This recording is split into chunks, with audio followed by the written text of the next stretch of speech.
fighter pay is more important than ever when it comes to mixed martial arts. It's a topic that appeared from time to time in the past, particularly in the UFC. However, it's gone into overdrive in the last year and a half. Just about every week, the topic of fighter pay is brought up. This comes from either people, whether it's fighters, fans, the media alike, calling out the UFC for underpaying its fighters, or the fighters themselves stating that they are essentially broke. Take UFC 266 this past weekend, for example. The headliner saw Alexander Volkanovski successfully defend his featherweight title against Brian Ortega in what was a back-and-forth war that left everyone on the edge of their seats. Volkanovski received plenty of praise afterwards, with many regarding him as arguably the pound-for-pound best fighter in the UFC. However, just a few hours earlier, Alexander Usyk unseated Anthony Joshua with a unanimous decision victory to become boxing's new unified heavyweight champion. A pound-for-pound great in his own right, Usyk was on top of the mountain. Usyk made $4.1 million plus pay-per-view revenue, while Volkanovski made just $500,000 plus pay-per-view revenue. One could even argue Volkanovski was more known to the mainstream than Usyk at least a couple of months ago, and yet he's only earning a fraction of what Usyk made.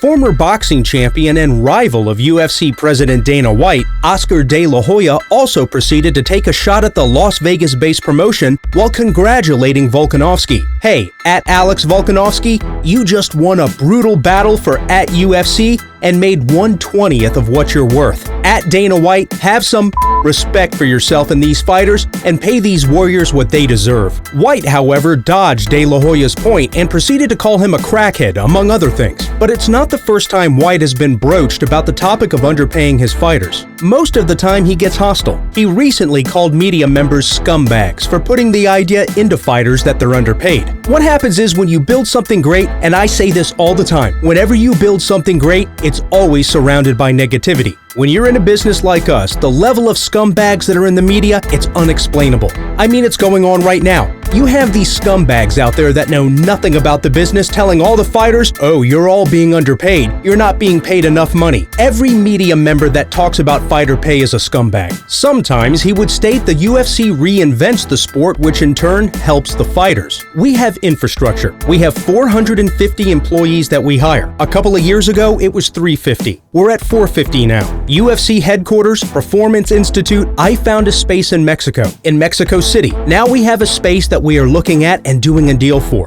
We built the Apex, which has enabled us to put on fights through the pandemic, keep everybody working. We pay for US ADA drug testing, which is a massive number every year, to keep the sport safe and fair. Sometimes he would bring up the point that UFC pays its fighters a lot more than they did a couple of years back, which is true and respectable. However, that doesn't mean it's the right amount either. It was reported that the UFC only paid its fighters 16% of revenues made in 2019. Compare that to the NFL or NBA, where the split is 50-50 or close to it. And when you have a top contender like Jared Cannonier saying he needs to stay active and fight since he's broke, or other fighters betting their entire purse on themselves and losing in the case of Justin James, or how Cheyenne Bays reacted to receiving a $50,000 bonus and stating that it meant so much to her because the sport of MMA has made her broke. It's clear that fighter pay is a major issue in the sport. It was a particularly big issue in 2020 when former two-weight champion Henry Cejudo retired, hinting that he needed to be paid if he was to return to action. Then you had Jon Jones, arguably the greatest fighter of all time, planning for a move up to heavyweight to fight Francis Ngannou, only to not get the pay raise he feels he deserved from the UFC. Jones is still having a dispute with the UFC over his pay to this date. Then you had new superstar George Masvidal initially not fight Kamaru Usman because he didn't feel the offer was what he was worth. Masvidal would later get what he was worth when he stepped in on short notice to fight Usman after replacement opponent Gilbert Burns tested positive for COVID-19. But this just begs the question, why didn't the UFC pay what he wanted in the first place? All this while the UFC was making bank, especially with the new 5-year ESPN deal that started 2019, which was worth a staggering $1.5 billion. Through this deal, ESPN pays UFC for a fixed number of fight cards per year, which has led to an increase in fight cards and, as a result, oversaturated cards, which is another issue entirely. But it's also because of this deal that if a fighter doesn't feel they're getting paid their worth, White will just go to the next contender in line that is happy to fight for less money while claiming the original fighter didn't want to fight, rather than stating they didn't want to fight because they wanted higher pay. White is not afraid to do this with champions either. Just look at the UFC 265 card last month, which was headlined by an interim heavyweight title fight between Derek Lewis and Cyril Gane.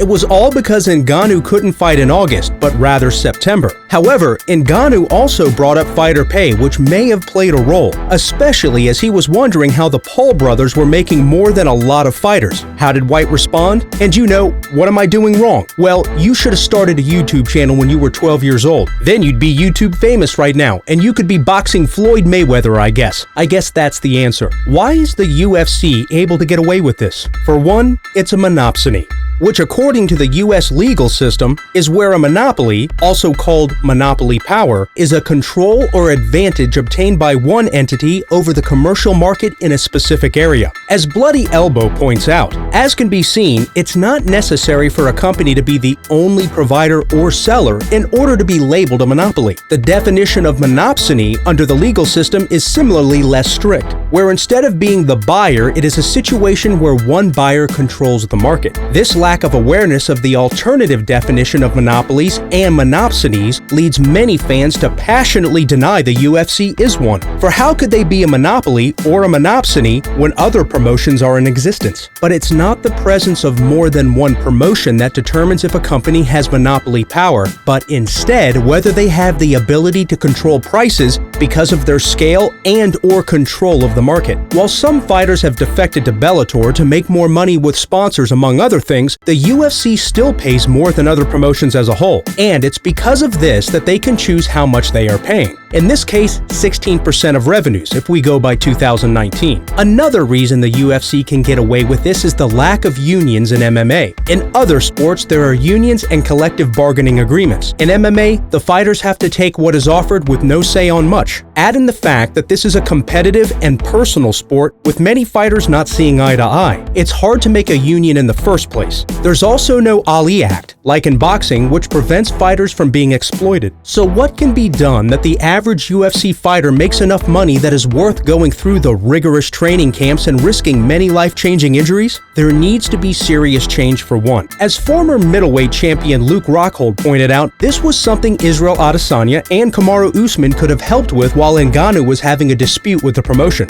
If they're going to do that to Francis and then no one else speaks up, his two brothers aren't going to get behind him and sack up and be the men they should have been when he got shelved. You've got two Nigerian brothers. They're champions. They should have just stood by him and been men. And maybe that could have changed the landscape. But that's about it. I saw an opportunity there. That's when I saw an opportunity. Other than that, you need 25 big name guys. 25 guys aren't coming together. Maybe more. I don't know. Maybe less. Maybe give or take. That ain't going to happen. That was the only thing I saw that actually could have leveled the playing field and changed things for the better. When you with Francis, you've got this Three Amigos Nigerian brotherhood. If those two would have stood up, they could have deep and hard. But the two didn't step up. Change can come in legal ways as well. There is currently a class action lawsuit against the UFC headed by a number of former fighters claiming the UFC is an illegal monopoly, crushing competition from other MMA promoters in an effort to drive down wages for fighters. If the plaintiffs were to come out on top and receive compensation, it would be a major win for not just UFC fighters but MMA fighters as a whole. But at the present time, the UFC still holds all the cards when it comes to fighter pay, and it doesn't look like it's changing